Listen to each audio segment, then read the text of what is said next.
ಜಿಲ್ಲಾಡಳಿತ, ಜಿಲ್ಲಾ ಪಂಚಾಯತ್ ಹಾಗೂ ಕನ್ನಡ ಸಂಸ್ಕೃತಿ ಇಲಾಖೆ ವತಿಯಿಂದ ಚಾಮರಾಜನಗರದಲ್ಲಿಂದು ಹಮ್ಮಿಕೊಂಡಿದ್ದ ದೇವರ ದಾಸಿಮಯ್ಯ ಜಯಂತಿ ಕಾರ್ಯಕ್ರಮವನ್ನು ಕಾವೇರಿ ಜಲಾನಯನ ಅಚ್ಚುಕಟ್ಟು ಯೋಜನೆ ಪ್ರದೇಶಾಭಿವೃದ್ಧಿ ಪ್ರಾಧಿಕಾರದ ಅಧ್ಯಕ್ಷ ಮರಿಸ್ವಾಮಿ ಉದ್ಘಾಟಿಸಿದರು.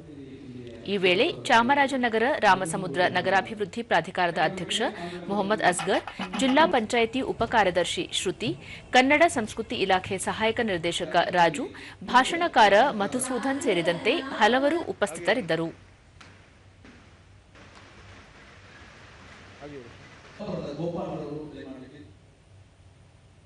ಬಳಿಕ ಮರಿಸ್ವಾಮಿ 12ನೇ ಶತಮಾನ ಕಂಡ ಶ್ರೇಷ್ಠ ವಚನಕಾರರಲ್ಲಿ ದೇವರ ದಾಸಿಮಯ್ಯ ಪ್ರಮುಖರು. ಬಸವಣ್ಣನವರ ಜೊತೆಗೂಡಿ ವಚನ ಕ್ರಾಂತಿಗೆ ಸ್ಫೂರ್ತಿಯಾಗಿದ್ದರು. ಸಮಾಜದಲ್ಲಿನ ಅಂಕುಡೊಂಕು, ಮೂಢನಂಬಿಕೆ, ಜಾತಿ ವ್ಯವಸ್ಥೆಯಂತಹ ಸಮಸ್ಯೆಗಳ ನಿವಾರಣೆಗೆ ಶ್ರಮಿಸಿದ್ದರು ಎಂದು ಹೇಳಿದರು.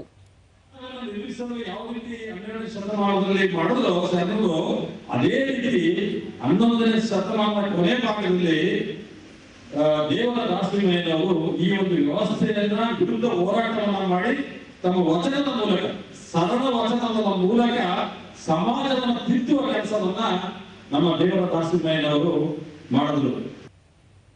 ಮೊಹಮ್ಮದ್ ಅಸ್ಗರ್, ಶ್ರೇಷ್ಠ ವಚನಕಾರರಲ್ಲಿ ದೇವರ ದಾಸಿಮಯ್ಯ ಮುಂಚೂಣಿಯಲ್ಲಿ ನಿಲ್ಲುತ್ತಾರೆ.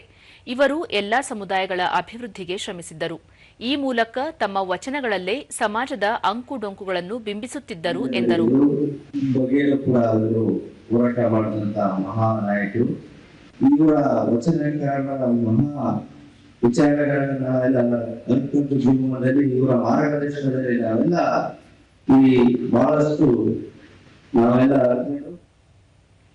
ಶ್ರುತಿ, ಲಿಂಗ ಅಸಮಾನತೆ, ತಾರತಮ್ಯದಂತಹ ಸಾಮಾಜಿಕ ಧೋರಣೆಗಳ ವಿರುದ್ಧ ವಚನಗಳ ಮೂಲಕ ಜಾಗೃತಿ ಮೂಡಿಸುವ ಕೆಲಸವನ್ನು ದೇವರ ದಾಸಿಮಯ್ಯ ಮಾಡಿದ್ದರು ಎಂದು ತಿಳಿಸಿದರು.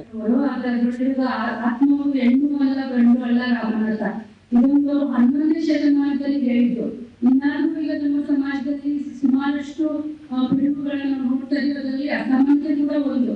ಅವರು 11ನೇ ಶತಮಾನದಲ್ಲಿ ಅವರಿಗೆ ವಚನದ ಮೂಲಕ ಹೆಣ್ಣಿಗೆ ಸಮಾನತೆ ಕೊಡಬೇಕು ಅಂತ ಹೇಳಿದ್ದಾರೆ.